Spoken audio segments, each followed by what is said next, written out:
And right here I have some pool floats. These are great floats because you can see how big they inflate to. Very easy to inflate, but this is how small they are. So if you're looking to travel anywhere, you're going on a trip or whatever, it's very easy to pack in a bag and then blow up.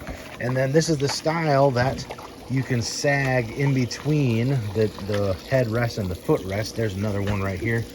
And so you just sit right here in the middle, and you can straddle it, or you can put your head back and your feet up.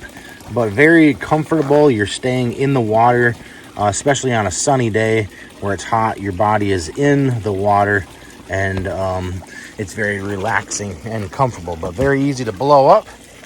That's what it looks like when you sit in them. But lots of fun.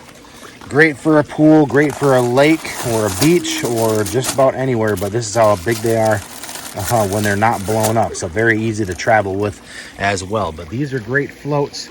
Highly recommend. They are a must for your summertime lounging. Highly recommend. Definitely pick up some of these.